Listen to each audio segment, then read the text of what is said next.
আসসালামু আলাইকুম। প্রিয় দর্শক, শুরুতেই আমরা সাবেক প্রধানমন্ত্রী এবং বিএনপি চেয়ারপারসন বেগম খালেদা জিয়ার সুস্থতা কামনা করছি এবং নিশ্চয়ই একই সাথে পুরো দেশবাসী, পুরো জাতি খালেদা জিয়ার সুস্থতার কামনা করে সৃষ্টিকর্তার কাছে প্রার্থনা করছেন। এটি নিঃসন্দেহে বিভক্তির এই রাজনীতির দেশে সৌহার্দ্যপূর্ণ রাজনীতির একটি অনন্য দৃষ্টান্ত স্থাপিত হয়েছে। যখন সারা দেশে খালেদা জিয়ার সুস্থতা ও অসুস্থতা নিয়ে নানান ধরনের আলোচনা চলছে, ঠিক একই সময়ে খুব স্বাভাবিকভাবেই আরেকটি বিষয় আলোচনার কেন্দ্রবিন্দুতে চলে এসেছে। সেটি হচ্ছে মায়ের এমন সংকটময় পরিস্থিতিতে তারেক রহমান দেশে ফিরছেন কিনা। যে কোনো সন্তানই মায়ের এমন একটা চরম সংকটময় পরিস্থিতিতে পাশে থাকতে চায়। তারেক রহমান যদি দেশে ফিরতে না পারেন, নিশ্চয় তার মনে অন্য ধরনের একটা কষ্ট কাজ করছে, একটা যন্ত্রণা কাজ করছে। এটা খুব স্বাভাবিক, যার ব্যাখ্যা করার কোনো প্রয়োজন নেই।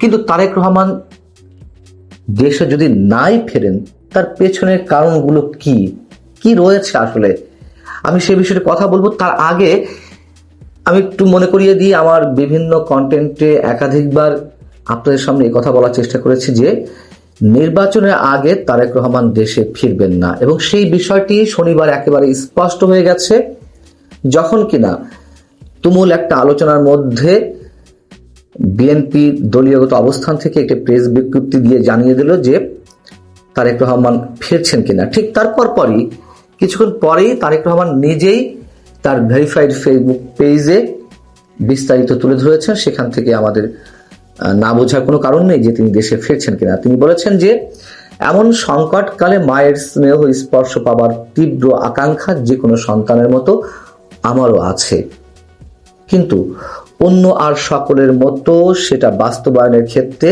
তার একক সিদ্ধান্ত গ্রহণের সুযোগ অবারিত নয়। স্পর্শকাতর সেই বিষয় বিস্তারিত বর্ণনার অবকাশও সীমিত। অর্থাৎ তিনি দলের উপর নির্ভর করছেন। দলীয় নেতারা যদি বলেন তিনি ফিরতে পারবেন বা তার ফিরে আসা উচিত, সেই মুহূর্তে তিনি ফিরবেন, এবং কেন তিনি ফিরতে পারছেন না সেই বিষয়টি ব্যাখ্যা করার নাকি যথেষ্ট কোনো অবকাশ নেই। তারেক রহমান আরও লিখছেন যে রাজনৈতিক বাস্তবতার সেই পরিস্থিতি প্রত্যাশিত পর্যায়ে উপনীত হওয়া মাত্রই স্বদেশ প্রত্যাবর্তনে আমার সুদীর্ঘ উদ্বিগ্ন প্রতীক্ষার অবসান ঘটবে বলেই আমাদের পরিবার আশাবাদী।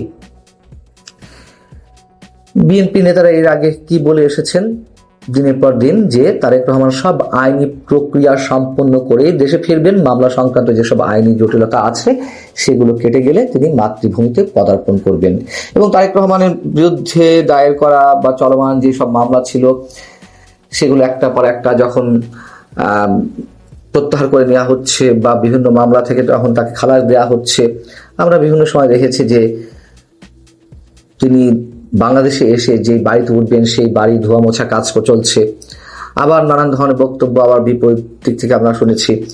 তো মূলত আইনি প্রক্রিয়াগুলোই সামনে আনা হয়েছিল বেশি, এবং যে কোনো একটি মামলা যদি থাকতো তারেক রহমান দেশে ফিরে এলে তার আটক হওয়ার সম্ভাবনা থাকতো। কিন্তু এখন তো আর সেই অবস্থা নেই। তারেক রহমানের বিরুদ্ধে যত মামলা ছিল তার সবকটিরই কোনোটি প্রত্যাহার করে নেওয়া হয়েছে, কোনো থেকে তাকে খালাস দেওয়া হয়েছে। এবং তিনি যে বললেন যে রাজনৈতিক বাস্তবতার সেই পরিস্থিতি প্রত্যাশিত পর্যায়ে উপনীত হওয়া মাত্রই স্বদেশ প্রত্যাবর্তনে আমার সুদীর্ঘ উদ্বিগ্ন প্রতীক্ষার অবসান ঘটবে, এই যে রাজনৈতিক অবস্থার বা বাস্তবতার সেই পরিস্থিতি প্রত্যাশিত পর্যায়ে পৌঁছানো বলতে তিনি কি বোঝাতে চেয়েছেন?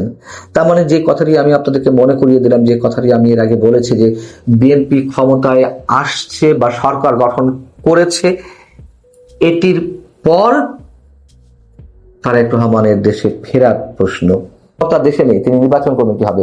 তো খালেদা জিয়া প্রধানমন্ত্রী হলে তার ছেড়ে দেওয়া একটি আসন থেকে উপনির্বাচন করবেন তারেক রহমান তখন দেশে এসে, এবং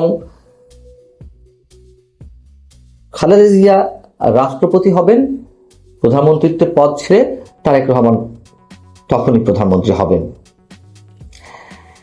তো সেই হিসেবটির জন্য তো আমাদেরকে আরো কিছুদিন অপেক্ষা করতে হবে। কিন্তু তার আগেই বোঝা গেল যে আসলে কোন মুহূর্তে তিনি দেশে ফিরবেন। তারেক রহমানের জন্য বুলেট প্রুফ গাড়ি কেনার আবেদন জানানো হয়েছে সরকারের কাছে, সরকার অনুমোদন দিয়েছে এবং তারেক রহমানের জীবন ঝুঁকির মধ্যে রয়েছে, এ কথা সত্য। কিন্তু কারা তাকে হত্যা করবে? ভারত কি তারেক রহমানকে টার্গেট করেছে? প্রথমেই তো এই প্রশ্নটি আসতে পারে, তাই না? ভারতের গোয়েন্দা সংস্থা রোয়া তাকে হত্যা করবে? আমার মনে হয় না। তার কারণ এর আগে আমি বলেছি, ভারতের জন্য এই মুহূর্তে তারেক রহমানকে খুবই প্রয়োজন। তার কারণ আওয়ামী লীগ এখন দৃশ্যপটের বাইরে। আওয়ামী লীগ হয়তো রাজনীতিতে ফিরতে পারে, ঘুরে দাঁড়াতে পারে, কিন্তু ক্ষমতায় আসার বিষয়টি সহসাই হচ্ছে না। তাহলে বিকল্প কি? বিকল্প তারেক রহমান বা বিএনপিকে বেছে নেওয়া। এই জন্য তারেক রহমানের বেঁচে থাকাটা তাদের জন্য খুব জরুরি। এবং আমি একটি কথা আপনাদের জানিয়ে রাখি, এমন তথ্য আমার কাছে রয়েছে যে ভারতের কোনো কোনো খুব শক্তিশালী পক্ষের জায়গা থেকে তারেক রহমানের কাছে এই প্রস্তাবও গিয়েছিল যে তারা অবশ্যই ক্ষমতায় আসুক, এটি ভারত এই মুহূর্তে চায়, কিন্তু আওয়ামী লীগকে যেন রাজনীতির সুযোগ করে দেওয়া হয় এবং বিরোধী দলে যেন তারা একটা মোটামুটি সম্মানজনক আসন পায়, সেই ধরনের কথাবার্তা হয়েছে। এটি আমি আপনাদের সামনে বললাম যে তথ্যটি আমাদের সামনে রয়েছে। তাহলে ভারত তো আর তাকে হত্যা করার কোনো চেষ্টা করবে না। তাহলে এবং আরেকটা কথা বলে রাখি, যেহেতু আওয়ামী লীগের বিকল্প একমাত্র বিএনপি রয়েছে ভারতের কাছে, কারণ ভারতের সীমান্ত সুরক্ষিত রাখতে হবে। কোনো জঙ্গিবাদ সাম্প্রদায়িক গোষ্ঠীর উত্থান এই মুহূর্তে ভারত দেখতে চায় না, খুব স্বাভাবিক হিসেবে। এখন প্রশ্ন হচ্ছে, তাহলে তার জন্য হুমকি হয়ে আছে কে? বর্তমান অন্তর্বর্তী সরকারই তার জন্য হুমকি? মামলা তো সব প্রত্যাহার। কোন সাহস অন্তর্বর্তী সরকার তাকে অ্যারেস্ট করবে তিনি এলে? নাকি জামাত শিবির বা জঙ্গিবাদী গোষ্ঠী বা বিশেষ কোনো মৌলবাদী গোষ্ঠী তার জন্য হুমকি হয়ে আছে? যেহেতু দেশে আওয়ামী লীগ নেই, এখন তাদের মূল প্রতিদ্বন্দ্বী বিএনপি, সো বিএনপিকে ছিন্ন বিচ্ছিন্ন করতে গেলে তারেক রহমানকে শেষ করে দেওয়া প্রয়োজন, এমন কিছু আমরা জানি না। নাকি অন্য কোনো তৃতীয় শক্তি? তারেক রহমান 111-এ মুচলেখা দিয়ে গিয়েছিলেন, সে কথা আমরা জানি যে তিনি আর কখনোই রাজনীতিতে ফিরবেন না। কারা সেই তৃতীয় শক্তি আমরা জানি না। কিন্তু যেটাই হোক না কেন, সবশেষে এই প্রশ্ন আমি তুলতে চাই, পৃথিবীর ইতিহাসে এমন কোনো নজির কি রয়েছে যে কোনো দেশের কোনো নির্বাসিত কোনো নেতা তার দলের ক্ষমতায় ফেরার পুরো নিশ্চয়তা বিধান করে অথবা তার অ্যাবসেন্সে তার দল সরকার গঠন করেছে, তারপরে এসে সেই নির্বাসিত নেতা দেশে ফিরেছেন? এমন কোনো নজির কি আমাদের সামনে আছে যে কোনো নির্বাসিত নেতা তার দেশে ফিরবেন বুলেট প্রুফ গাড়ির নিশ্চয়তা পাওয়া গেলে? আমার জানা নেই।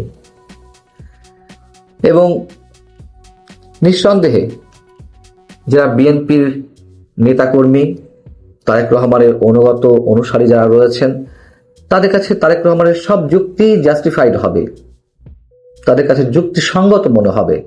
আবার যারা সমালোচক রয়েছেন তারা বলছেন যে মানুষ নিজের মায়ের সংকটময় পরিস্থিতিতে, চরম সংকটময় পরিস্থিতিতে মায়ের পাশে থাকেন না, সেই মানুষটি, সেই নেতা কিভাবে পুরো জাতির বিপদে পাশে থাকবেন? এমন অনেক প্রশ্নের মুখোমুখি নিঃসন্দেহে তারেক রহমানকে আগামী দিনে রাজনীতি করাকালীন সময়ে অবশ্যই মুখোমুখি হতে হবে, এটুকু শুধু জানি।